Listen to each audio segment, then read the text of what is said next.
नमस्कार, स्वागत है आपका डायलॉग्स में। जिस तरह से राज्यसभा की 37 सीटों के लिए चुनाव होना है और उसके नामांकन के लिए सिर्फ 2 दिन बचे हैं और बीजेपी ने जो अपनी लिस्ट जारी की है, 9 सदस्यों की लिस्ट, पहली जो लिस्ट जारी की है, उसमें कई चौंकाने वाले नाम भी हैं। और जिस तरह से सबसे चौंकाने वाला जो नाम फिलहाल जिसको कहते हैं चर्चाओं का जो बाज़ार है उसमें गर्म है, वो है नीतीश कुमार के बेटे निशांत का। सवाल ये है कि क्या नीतीश ने अपना सक्सेशन प्लान सोच लिया है? क्या निशांत कुमार राज्यसभा के ज़रिए आएँगे या फिर राज्यसभा में मनीष वर्मा की अभी भी ऑप्शन बचा हुआ है और निशांत की एंट्री दूसरे तरीके से संगठन से होगी? ये सारे सवाल हैं, लेकिन एक अनार सौ बीमार की जो कहानी है राज्यसभा सीटों के लिए, हर एक राज्य में एक-एक सीटों के लिए कई सारे नाम हैं और एक तरह से दावेदारों की लिस्ट और जिस तरह से कंटेंडर हैं, वो पूरी जोर आजमाइश दिल्ली से लेकर अपने-अपने राज्यों में कर रहे हैं।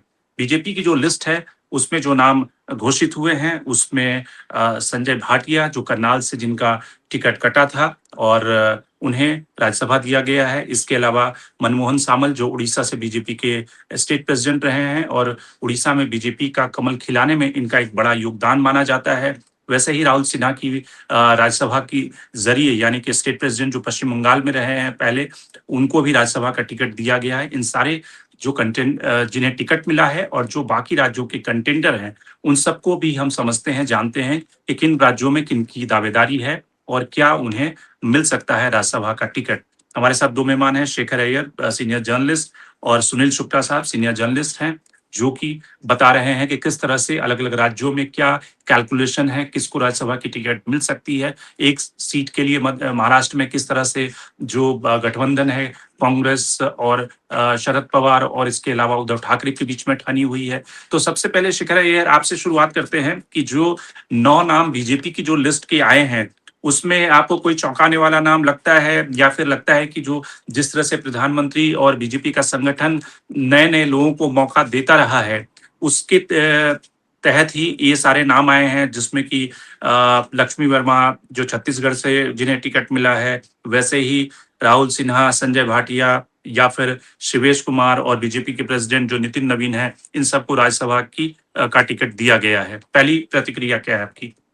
नहीं, बिल्कुल आप सही कह रहे हैं। ज़्यादातर जो प्रधानमंत्री की हमेशा एक ये रही है कि संगठन लोगों को आगे बढ़ाना है और जो वहाँ पे जो समीकरण है संगठन और अगर वहाँ पे राज्य सरकार है तो उसके बीच में भी किस तरह एक बैलेंस रखनी है, उस हिसाब से अगर आप देखेंगे जो नाम जैसे बिहार में ले लीजिए, नवीन का नाम तो पहले ही था क्योंकि राष्ट्रीय अध्यक्ष है और राष्ट्रीय अध्यक्ष हमेशा राज्यसभा के सदस्य रहे हैं, ताकि उनका एक यहाँ पे पार्टी प्रेसिडेंट के तौर पे तो उनका एक बंगलो मिलता है, साथ पे हमेशा पार्टी प्रेसिडेंट को एक पार्लियामेंट में उनकी हमेशा एक रिप्रेजेंटेशन रहा है।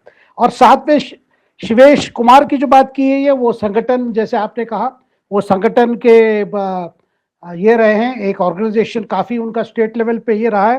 वैसे असम में भी आप देख लीजिए जो 2 नाम है, तेरेश गोवाला और जोगेश मोहन, दोनों ने पार्टी का काम काफ़ी किया और नॉर्थ ईस्ट में पार्टी की जो एक्सपेंशन काम में बहुत ये किए। और छत्तीसगढ़ में भी वैसे लक्ष्मी वर्मा जी का नाम भी लगभग एक्सपेक्टेड था और संजय भाटिया का तो आपने कहा था कि उनकी उस पर नाम कटी थी तो इसमें आगे है। और जो बाकी नाम जो आने वाले हैं जो अभी तक आए नहीं है उससे ज़्यादा बहुत फोकस है। जैसे महाराष्ट्र में तो बहुत सीट्स है, 7 सीट्स है वहाँ पे। अभी उसमें किस किस को ला रहे हैं, कोई क्या महाराष्ट्र बाहर किसी को दे रहे हैं, वो बात भी है। और इसमें एक प्रकार से रिक्वेस्ट कहिए, सिग्नल कहिए आ रहे हैं भाई किसी तरह शरद पवार को कहीं अकोमोडेट कर सकते हैं, ऐसी बात भी आ रही है। मुझे नहीं लगता है एनडीए की तरफ से शरद पवार को किया जाएगा, लेकिन महाविकास अघाड़ी की तरफ से एक अंदर बहुत चल रहा है क्योंकि एक ही सीट एक ही वो इलेक्ट कर पाएंगे। उसमें शिवसेना का भी एक क्लेम है और कांग्रेस भी कह रही है कि भाई हमें इस बार चाहिए। और शरद पवार पार्टी एनसीपी को अपने पास वो ताकत नहीं है उनको इलेक्ट करे, लेकिन लगातार एक मैसेज जा रही है बीजेपी को जा रही है भाई शरद पवार को उनकी पॉलिटिकल करियर का एक लास्ट फेज है, तो किसी तरह उनको भी अकोमोडेट करने की क्या कुछ एनडीए मदद कर सकता है, प्राइम मिनिस्टर कुछ कर सकते हैं।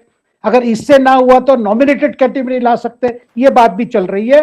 और दूसरा चीज आप देख रहे हैं कि साथ में यहां भी देख लीजिए, देखो कांग्रेस और डीएम के बीच में जो बातचीत जारी है, अभी डीएम के अभी चिदम्बरम ने जाके स्टालिन से मिले, अब जहां एक राज्यसभा बात है, अभी 2 राज्यसभा देने के लिए डीएम के तैयार है।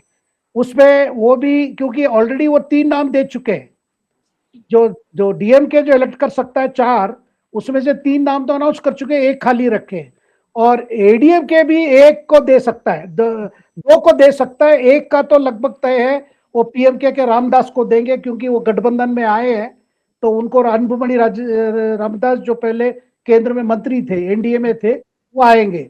और दूसरा नाम में फिर दोबारा तंबी दुरई का बताया जा रहा है, जो तंबी दुरई पहले भी वाजपेयी सरकार में मंत्री रह चुके हैं। जी सुनील जी, आप कैसे देख रहे हैं कि जो अलग अलग राज्यों में जिस तरह से राज्यसभा को लेकर मारामारी है, हिमाचल में जिस तरह से कांग्रेस की 1 सीट है, लेकिन वहां पे तो कम से कम 10 नाम हैं, पवन खेड़ा, सुप्रिया सुने, प्रतिभा सिंह, आनंद शर्मा, धनीराम शांडिल, आशा कुमारी, ये सारे नाम हिमाचल में। और पिछली बार हिमाचल का हर्ष हमने देखा ही था कि कैसे नॉन हिमाचली के नाम पे बीजेपी ने अपनी वोट कम होने के बाद भी कैसे वहां से हर्ष महाजन को जिताया। उसी तरह से आप देखें कि बिहार में जिस तरह से मारामारी है 5वीं सीट के लिए, यानी कि जेडीयू और बीजेपी की जो 2-2 सीटें हैं वो तो आराम से निकल जाएगी, लेकिन जो 5वां सीट है जहां पर अगर महागठबंधन तेजस्वी यादव को खड़ा करता है तो वैसी स्थिति में उन्हें एआईएम का सपोर्ट लेना पड़ेगा, बीएसपी का सपोर्ट लेना पड़ेगा, और इसकी भी कोई गारंटी नहीं है कि ये तीनों वोट पड़ेंगे, क्योंकि बीजेपी अगर उपेंद्र कुशवाहा को खड़ा कर देती है और 3 वोट अगर कहीं से मैनेज कर लेती है तो वैसी स्थिति में महागठबंधन का कैंडिडेट हार जाएगा। तो आप कैसे देख रहे हैं इस मारामारी को? ये दोनों ही दलों में मारामारी है। अब बिहार में या भारतीय जनता पार्टी ने, जैसे मान लीजिए नितिन नवीन का तो क्लियर था कि वो उम्मीदवार होंगे, लेकिन शिवेश राम को इन्होंने उम्मीदवार बनाया। शिवेश राम जी के बारे में कोई सोच भी नहीं रहा था कि ये प्रत्याशी हो जाएंगे। और इनके पिताजी सांसद थे और वाजपेयी सरकार में मंत्री थे। मैं वही कह रहा हूं कि परिवारवाद के प्रतीक है ये भी, जैसे नितिन नवीन परिवारवाद के प्रतीक है, उससे शिवेश राम इन परिवारवाद के प्रतीक है। इनके पिताजी 2 बार सांसद थे, सासाराम से चुनाव जीते थे, और ये हारे हुए, बीजेपी कहती रही है कि वो हारे हुए प्रत्याशियों को राज्यसभा नहीं भेजती, बड़े दावेदारी के साथ कहती रही है। और शिवेश राम हारे हुए प्रत्याशी विधान परिषद भी हारे थे और 2024 का लोकसभा भी हारे थे अपने पिता की कंस्टिट्यूएंसी से सासाराम से। तो दोनों ही दलों के सामने इस तरह की चुनौतियां, खासतौर से उन राज्यों में जहां पे कांटे का संघर्ष है। अब हिमाचल के जहां आपने चर्चा की, निश्चित रूप से कांग्रेस के पास उतने विकल्प नहीं है। कांग्रेस के बड़े बड़े नेता हैं, पुराने नेता हैं, और सभी चाहते हैं कि राज्यसभा में चले जाए। संगठन के लिए कितना काम करते हैं, कितना काम नहीं करते हैं, वो बड़ा सवाल है, लेकिन उनको राज्यसभा सबको चाहिए। अब लेकिन कांग्रेस को भी ये सोचना है कि कम से कम उनको ऐसे लोगों को राज्यसभा ले जाए जो कम से कम जिनकी विजिबिलिटी बेटर है और लोगों के बीच में कम से कम दिखते हैं वो, और बाकायदे एक जो जिस अपने एजेंडे को कांग्रेस चलाना चाहती है उस एजेंडे को भी चलाना चाहते हैं। नहीं तो पवन खेड़ा का जो नाम कई सारे राज्यों में घूम रहा है, राजस्थान से लेकर वो हिमाचल तक में, क्योंकि वो लगातार कांग्रेस के फ्रंट फुट पे खेलते रहे बीजेपी को घेरने के लिए। आपको लगता है कि पवन खेड़ा आ पाएंगे, नहीं आ पाएंगे?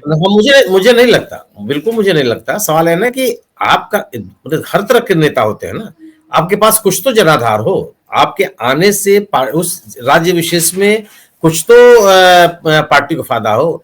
भारतीय जनता पार्टी जो रिस्क ले लेती है वो काम कांग्रेस नहीं कर सकती है। आज भारतीय जनता पार्टी नितिन नवीन जैसे एक नाम चेहरे को पार्टी का राष्ट्रीय अध्यक्ष बना सकती है, क्योंकि वो पूरी पार्टी मोदी जी के कंधे पे सवार है और चल रही है, कोई समस्या उसको नहीं है, अपने कोई लीडरशिप का संकट नहीं है।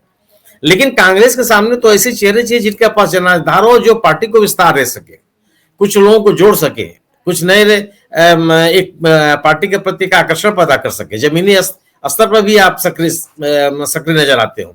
पवन खेड़ा निश्चित रूप से आप उनकी भूमिका को हम नजरअंदाज नहीं कर रहे हैं, लेकिन जो इस समय कांग्रेस को जिस तरह की राजनीति के लिए और जिस तरह के नेताओं की आवश्यकता है, मुझे नहीं लगता कि जो पवन खेड़ा उसके लिए बहुत उपयुक्त होंगे। हाँ, पार्टी उनको एडजस्ट कर देगी, पार्टी जाने, लेकिन मुझे लगता है कि एक ऐसे लोगों को ही उसको लाना चाहिए। हालांकि दबाव की राजनीति कौन किसको कहाँ लगा दे, लेकिन पार्टी ऐसे लोगों को ही मुझे लगता है कि लाएगी जिनका कुछ जमीनी आधार हो और उससे कांग्रेस को राजनीतिक लाभ भी हो। और सुनील जी पवन सिंह का क्या हुआ? पवन सिंह के साथ तो लगता है कि ट्रेजेडी ही हो रही है। वो लोकसभा लड़े, लोकसभा चुनाव हार गए, निपट गए दोनों की लड़ाई में कुशवाहा फैक्टर के कारण। उसके बाद फिर वो विधानसभा चुनाव लड़ना चाहते थे, लेकिन उनकी पत्नी खड़ी हो गई पूरा झंडा लेके। किस तरह से पूरा एपिसोड चला, उसमें उनका टिकट कट गया। अब नितिन नवीन से मिले थे कि राज्यसभा का टिकट मिल जाएगा, और बीजेपी के लिए उन्होंने कैंपेन किया लोकसभा चुनाव में। अब जिस तरह की बीजेपी ने अपनी 2 सेफ सीटों पर तो कैंडिडेट उतार दिए, अब एक जो 5वीं सीट है उस पे अगर कुशवाहा को चला जाएगा तो फिर पवन सिंह फिर से रह जाएंगे। या आपको लगता है कि अभी भी कोई उम्मीद है पवन सिंह के लिए? नहीं, मुझे नहीं कोई। जब वो मिल रहे थे नितिन नवीन थोड़े बीजेपी में पार्टी टिकट तय करते हैं, आप मिलते रहिए उनसे। आज बीजेपी में पार्टी का टिकट तय करने की भूमिका किसके पास है? अगर आप ये भी नहीं समझ पा रहे हैं तो फिर कहां से टिकट पा जाएंगे आप? नहीं, लेकिन अमित शाह और उन सब ने उनको कमिट तो किया होगा। लोकसभा में उन्होंने पूरा कैंपेन किया बीजेपी के लिए। आपने खुद कहा ना किया होगा। अगर अमित शाह ने किया होगा तो फिर नितिन नवीन साहब के पास आप क्यों जाएंगे? आप अमित शाह से मिल भी नहीं पा रहे होंगे। इस समस्या ये भी होगी पवन सिंह की। देखिए, राजनीति में अगर आप यूज होने लगेंगे तो फिर आप ये स्थिति खत्म हो जाती है। पिछले लोकसभा के चुनाव में बार बार कहा जा रहा था कि पवन सिंह काराकाट में यूज हो गए, भारतीय जनता पार्टी ने उनका दुरुपयोग कर लिया और किसी कैंडिडेट को हरवा दिया। आपको अपनी पहचान बनानी पड़ती है। पवन सिंह के साथ स्थिति यही हुई। और ज्योति सिंह के साथ उनकी पत्नी का विवाद रहा। वो चरम पे बोल रहा था बिहार के विधानसभा के चुनाव में। अगर आप बिहार विधानसभा में के चुनाव में एक बार भी गए होंगे तो एकदम बाकायदे दीवालों पे लिखा हुआ था कि ज्योति सिंह पवन सिंह के लिए पर्याप्त भूमिका उन्होंने तैयार कर दिया। लगातार बोल रही थी, जबरदस्त तरीके से बोल रही थी। तो मुझे नहीं लगता, उस समय भी मुझे नहीं लग रहा था कि आखिर पवन सिंह को क्यों लाएगी बीजेपी। अगर उसको भोजपुरी गायक चाहिए तो मनोज तिवारी उसके पास है, निरहुआ उसके पास है।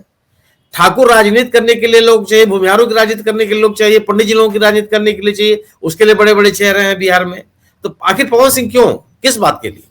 उसको हासिल क्या होगा, उसका वैल्यू एडिशन क्या होगा? ठीक। और दुनिया कंट्रोवर्सी पवन सिंह के साथ है। उनके जो गाने हैं और जो भोजपुरी गाने हैं उस पर तो काफी बड़ी कंट्रोवर्सी होती ही रही है।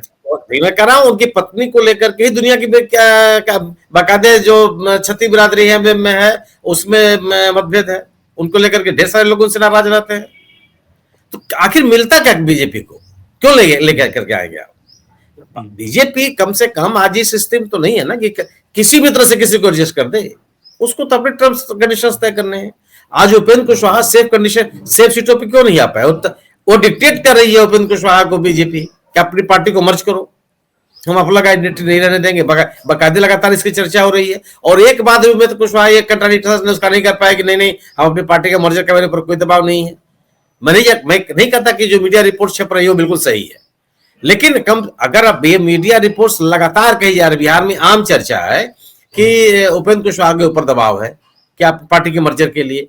अगर आप अपनी पार्टी की पहचान बनाए रखना चाहते हैं तो आप कहते हैं नहीं ऐसा कुछ भी नहीं है और हम किसी भी दिशा में अपनी पार्टी का मर्जर स्वीकार नहीं करेंगे।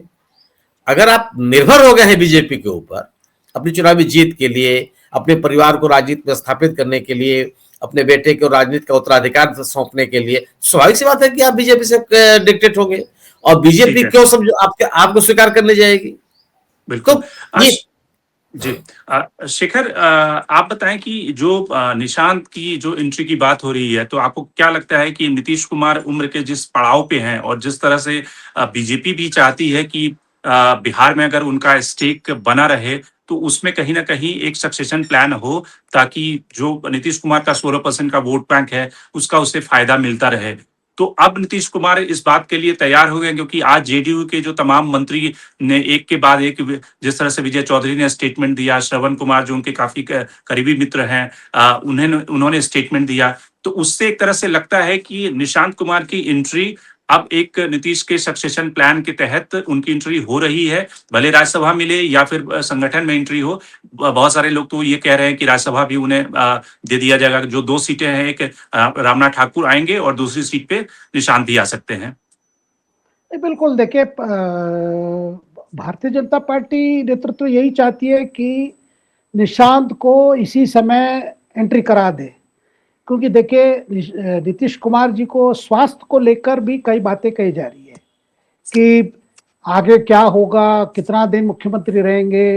लेकिन ये जरूरी है कि जिस सोशल समीकरण को नीतीश कुमार जी ने रिप्रेजेंट करते हैं, वो समीकरण बरकरार एनडीए के छत्रछाया में आना चाहिए, वो कभी निकलना नहीं चाहिए।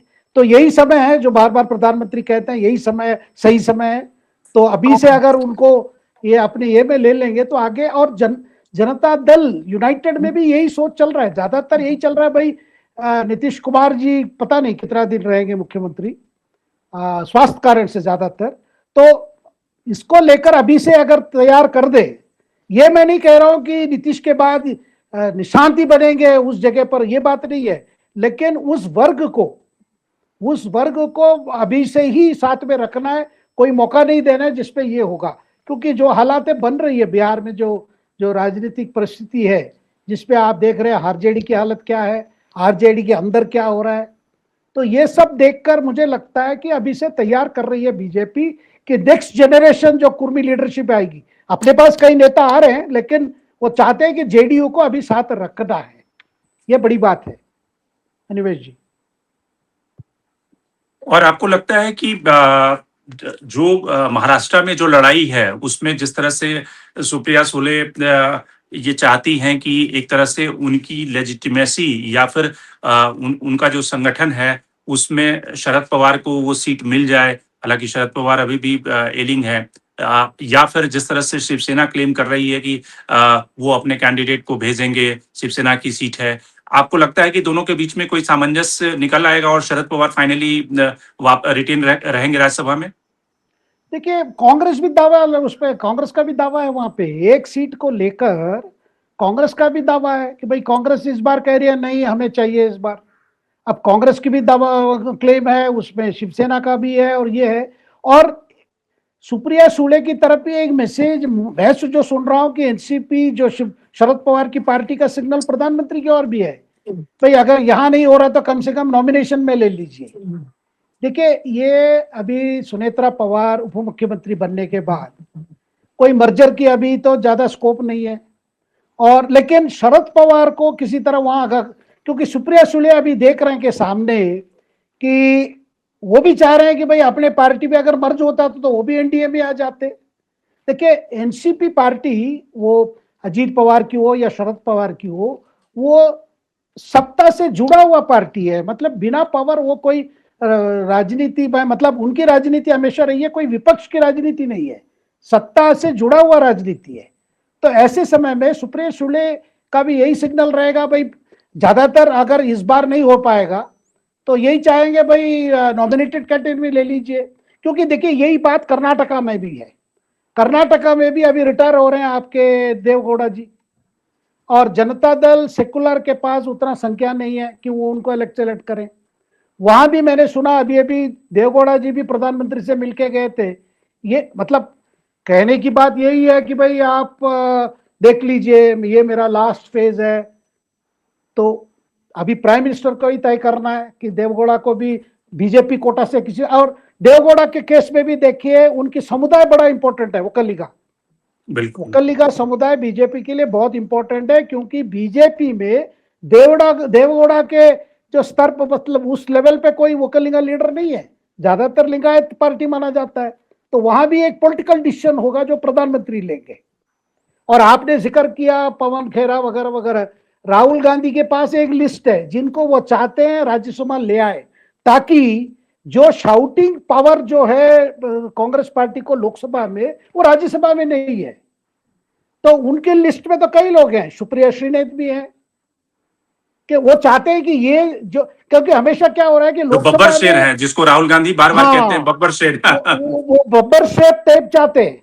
इसलिए आप देखेंगे सुप्रिया श्रीनेत हो या पवन खेरा हो, जो लगातार जो ट्वीट करते रहते हैं सरकार के खिलाफ, एकदम एक फायर पावर दिखाते हैं, वो फायर पावर राहुल गांधी चाह रहे हैं कि हाउस के अंदर आए। तो वैसे कहां अकोमोडेट करेंगे, कैसे अकोमोडेट करेंगे, उस लिस्ट में तो बहुत लोग हैं। और उसमें बिल्कुल तो मीनाक्षी नटराजन भी है जो मध्य प्रदेश से ज्यादातर राजनीति की है और तेलंगाना के इंचार्ज है। देखिए एक कैटेगरी है जहां श्योर है, जैसे अभिषेक मनु सिंघवी का तेलंगाना पक्का है, एक सीट पक्का है। दूसरा बिल्कुल रेवंत रेड्डी का भी माइंड में कुछ नाम है, लेकिन वहां राहुल गांधी क्या तय करेंगे वो डिसाइड करना है। तो ये देखिए आज रात तक कहा जा रहा है कि राहुल गांधी कुछ फैसला ले लेंगे। जो डीएमके का ऑफर है भाई, दो राज्यसभा, एक राज्यसभा भी मिलेगा, बाद में देखा, क्योंकि इस साल में अभी जो चुनाव हो रहा है वो 37 सीटों के लिए 37, नवंबर में जाके और 35 सीट खाली होंगे। बिल्कुल उसमें भी जो इस बार जो एडजस्ट नहीं हुए उनको उसमें एडजस्ट करने की कोशिश होगी।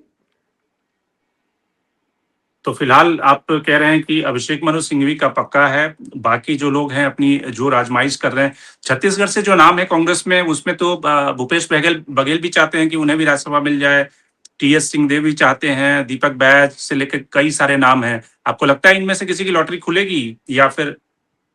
देखिए जो बात अभी जो मतलब पार्टी की इनकी क्या आवश्यकता क्या है, इनकी क्या कंट्रीब्यूशन रही है, जैसे भूपेश बघेल जी का, भूपेश बघेल एक प्रकार के जो पार्टी की जो फाइनेंशियल रिसोर्सेस जुटाने में बहुत कामयाब रहे हैं।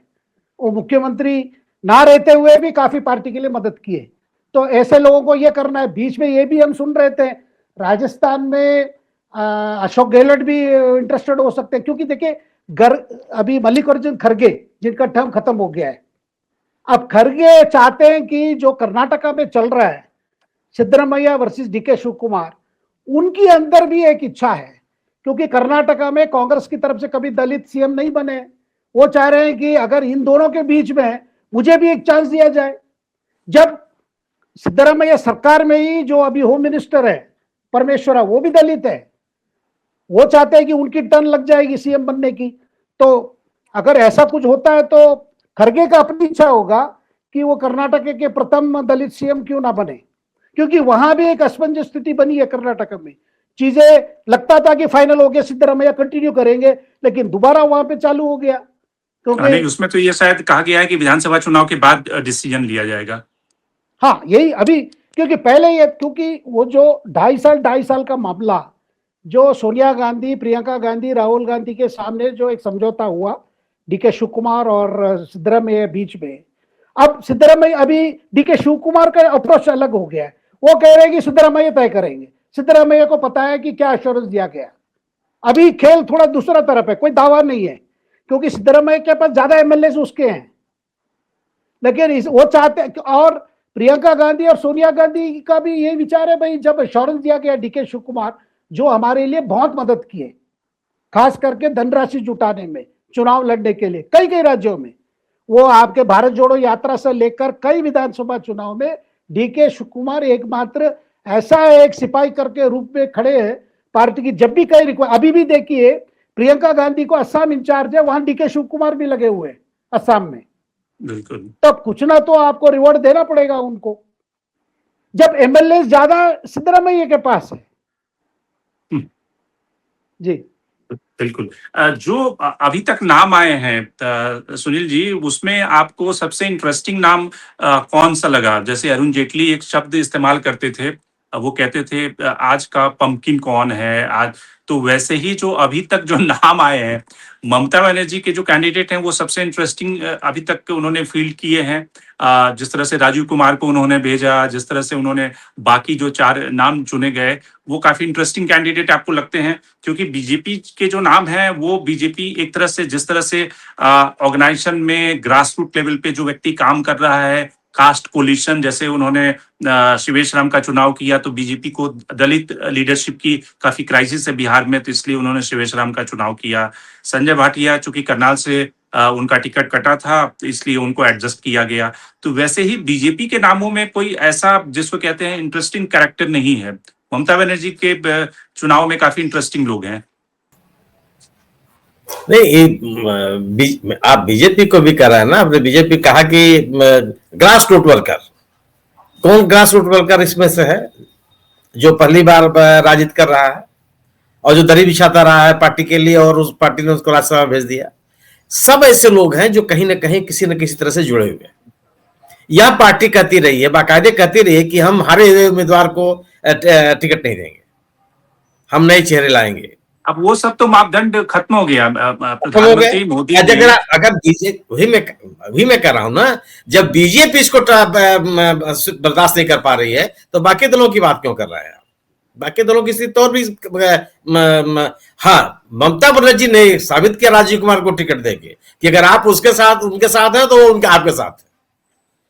आप कंट्रोवर्सी राजीव कुमार का याद कर लीजिए, किस तरह की कंट्रोवर्सी हुई थी जब वो डीजीपी केवल राजीव कुमार बल्कि जो सुप्रीम कोर्ट की एडवोकेट को उन्होंने ट्रांसजेंडर विमेन को जो दिया, वो एक बहुत ही रिमार्केबल कैंडिडेचर है कि वो ठीक है, ममता बनर्जी के बहुत सारे केसेस को लड़ रही हैं, लेकिन उनका कैंडिडेचर एक सही मायने में वो लीडिंग एडवोकेट है ट्रांसजेंडर कम्युनिटी। प्लस वो भी है, केवल वही नहीं, मतलब वो वकील हैं और मुखर वक्ता है, बिल्कुल जोरदारी से अपनी बातों को रखती हैं। कोई इशू हो उसमें अपनी बात रखने में पीछे नहीं आती। ममता बनर्जी को ऐसे लोग चाहिए। आप सोचिए कि बाबुल सुप्रियो एक बार बीजेपी में गए, फिर लौटे, प्रदेश में मंत्री हुए, फिर राज्यसभा भी जा रहे हैं। एक चुनाव के लिहाज से भी बाबुल सुप्रियो की एक भूमिका है। बंगाल में सुने जाते हैं, उनकी एक पहचान, एक ऐसा चेहरा है जिसका एक असर है। ममता बनर्जी ने जो अपने टिकट दिए हैं, बहुत ही मैंने आगामी विधानसभा चुनाव को भी मद्देनजर उस पर ध्यान रखा है, जिनका असर, कोई ऐसा कैंडिडेट है जिसको आप खारिज नहीं कर सकते। और भारतीय जनता पार्टी में आप बिहार की बात आप लोग कर रहे हैं, मैं बहुत विश्वासपूर्वक आपसे कह रहा हूं कि निशांत कुमार को नीतीश कुमार तैयार नहीं होंगे टिकट देने, चुनाव में लाने के लिए। लोग निशांत कुमार क्यों लाना चाहते हैं? क्या निशांत कुमार नीतीश कुमार के विकल्प बन सकते हैं? क्या निशांत कुमार के कंधे के ऊपर जनता दल यूनाइटेड को आगे ले जाया जा सकता है? या निशांत कुमार को सामने रख करके ललन बाबू और संजय झा साहब के का जो पार्टी में आधिपत्य है उसको बरकरार रखना है? किस बात कर? अपने समय में जब नीतीश कुमार एक मजबूत नेता, आज भी उनके जन समर्थन में कोई कमी नहीं है। आप तमाम बहस कोई कर ले कि अस्वस्थ हैं, कुछ भी बोल देते हैं, ये कर देते हैं, वो कर देते हैं, तमाम बात कर लीजिए, लेकिन उनका जन समर्थन है, उनके पीछे लोग खड़े हैं। क्या उस जन समर्थन को निशांत कुमार नीतीश बाबू के पुत्र होने के नाते हासिल कर लेंगे? ये तो संभव नहीं है। कभी भी निशांत कुमार बिहार के एक पहचाने हुए चेहरे नहीं रहे हैं। निशांत कुमार ऐसे व्यक्ति भी नहीं रहे हैं जो जनता दल यूनाइटेड के नेताओं से और कार्यकर्ताओं से लगातार मिलते जुलते रहे। सुनील जी, लेकिन इसमें एक काउंटर आर्गुमेंट ये भी है कि जिस तरह से ये अलग बात है कि नीतीश कुमार ने उस तरह की डायनेस्टी की पॉलिटिक्स नहीं की पूरे जीवन में, लेकिन जिस तरह से नेताओं के बेटे पॉलिटिक्स में अलग अलग समय पे उन्हें लाया गया और वो धीरे धीरे ग्रूम हो गए, जैसे स्टालिन की बात करें, तेजस्वी यादव की बात करें, ये सारे नेता एक समय में कहा जाता था कि ये क्या लालू की विरासत को संभाल पाएंगे। लेकिन आप बताइए, करुणानिधि के अकेले लड़के हैं स्टालिन? प्रश्न ये भी है ना कि आप राजनीति में किस तरह का आप योगदान करते हैं, किस तरह से आपने पार्टी को आगे बढ़ाने में भूमिका अदा की है। कई लोगों के कई लड़के रहे हैं, खत्म हो गए, कोई पहचान नहीं बन पाई उनकी।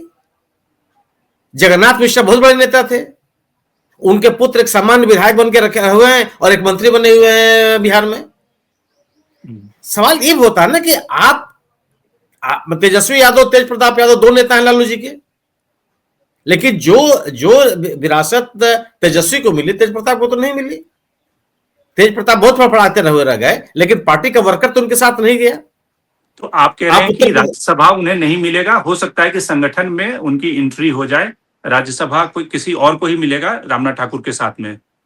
नहीं हो सकता, मुझे नहीं लगता कि वो राज्यसभा में जाएंगे या नीतीश कुमार उसकी सहमति देंगे उनके लिए। ठीक है, जनता दल यूनाइटेड की ओर से किसी अन्य पार्टी के अपने नेता को दे दें। और निशांत कुमार को राज्यसभा भेजने का मतलब नीतीश कुमार की पूरी पार्टी को संजय झा साहब और ललन सिंह जी को सौंपना है, और फिर उसमें नीतीश कुमार जी की कोई भूमिका रह नहीं जाएगी। और जो पार्टी बीजेपी ये चाहती है कि निशांत कुमार को आगे रख करके बीजेपी नीतीश कुमार के समर्थकों को अपने साथ वो जोड़े रख ले पाएगी, मुझे लगता है कि ये भी संभव नहीं हो पाएगा।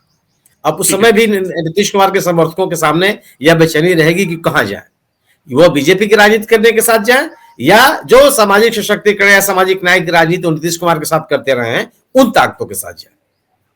ठीक है, एक अंतिम टिप्पणी शिखर आपसे कि प्रधानमंत्री नरेंद्र मोदी के राज्यसभा जो कैंडिडेट चुनने का जो तरीका है, और अगर आप उसकी तुलना करें वाजपेयी और आडवाणी से, दोनों में काफी अंतर है बुनियादी तौर पे। जैसे राज्यसभा में जो एल्डर्स हाउस कहा जाता है, वहां पर वाजपेयी आडवाणी उन शख्स को चुनते थे जो कि राज्यों के भारी भरकम नेता हैं, या फिर वैसे पर्सनालिटी को, फिल्म स्टार हो, कोई बड़ा वकील हो, एडवोकेट हो, तो कहीं ना कहीं एक उनके अंदर विद्वता, उनके अंदर एक इंटेलेक्चुअल कैपेबिलिटी, या फिर राज्यों के बड़े जो जाइंट नेता हैं उनको राज्यसभा भेजा जाता था। प्रधानमंत्री ने उस पूरे नॉमेनक्लेचर को बदल दिया। उन्होंने कहा कि कोई जरूरी नहीं है कि जो ग्रास रूट का नेता है, यानी कि कोई जिला अध्यक्ष जिसको कि विधानसभा का टिकट भी नहीं मिलता या मिल सकता है या मिलेगा, या उसके लिए वो दावेदार है, फाइट कर रहा है, उसको सीधे उन्होंने राज्यसभा दे दिया।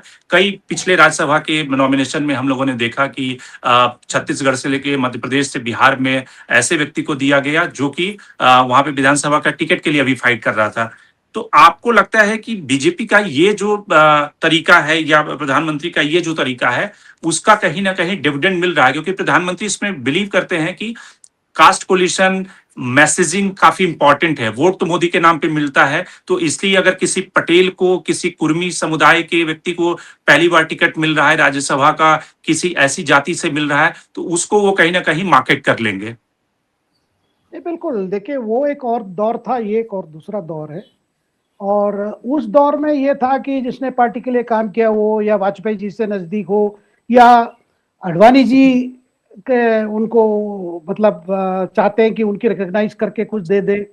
जैसे मैं एक उदाहरण देता हूँ, आपको याद होगा एक रामकृष्णा करके राजस्थान कैडर के आईएएस ऑफिसर होते थे जो बीजेपी के इलेक्शन सेल में काम करते थे और कॉमर्स मिनिस्ट्री में भी रह चुके और काफी काम किए। जब 2013 की बात है, जब समय आया एक राज्यसभा सीट को लेकर, जब गडकरी जी और शायद राजनाथ जी भी चाहते थे कि वो निर्मला सीतारमण को दे उस समय। अब उस समय सुषमा स्वराज जी ने इंटरवीन करके कहा नहीं, रामकृष्णा को दीजिए, उनको रिकॉग्नाइज करके हमें देना है, वो बहुत समय से काम कर रहे हैं, हमारे इलेक्शन सेल में रहे, सारे हमारे इलेक्शन कमीशन की पिटीशन वही हैंडल करते हैं। देखिए वहां पे एक रिवॉर्ड सिस्टम था, नहीं तो रामकृष्णा को कौन पूछते, राजस्थान कैडर के थे और काफी समय पार्टी के लिए काम किए, मतलब जब जो कहते हैं ना बैकरूम काम। लेकिन वो वाला सिस्टम अभी चेंज हो गया कि आपको रिवॉर्ड देना है, इसलिए नहीं। ज्यादातर आप जैसे बताया कि समीकरण की ज्यादा है कि ये देने से पार्टी को क्या मैसेज दे सकते हैं, पार्टी क्या मैसेज दे पाई। हाँ, कुछ लोग ऐसे भी हैं जिन्होंने पार्टी के लिए काम किया, ये मैं नहीं नकार रहा हूं कि जो पार्टी के लिए काम किया उनको कुछ नहीं मिला, लेकिन ज्यादातर मोदी जी के सोच में यही है कि इसको देकर पार्टी को क्या फायदा होगा या इनको सरकार में लाने से क्या होगा, इनमें क्या क्षमता है और आगे जो इनकी जो प्लान्स है, पॉलिटिकल प्लान्स, उसमें कैसे ये होगा। देखिए आज ज्यादातर जो डिसीजन लेते हैं वो प्राइम मिनिस्टर ही लेते हैं, हो सकता है उसमें कंसल्टेशंस हो, लेकिन फाइनल डिसीजन प्राइम मिनिस्टर का है। तो वो वाला चीज अलग था। देखिए उस समय पार्टी की ग्रोथ चल रही थी, तो और कई नेता ऐसे थे जो जनसंघ काल से उसके बाद भी जिनको कुछ नहीं मिला था, फिर बाद में दिया गया।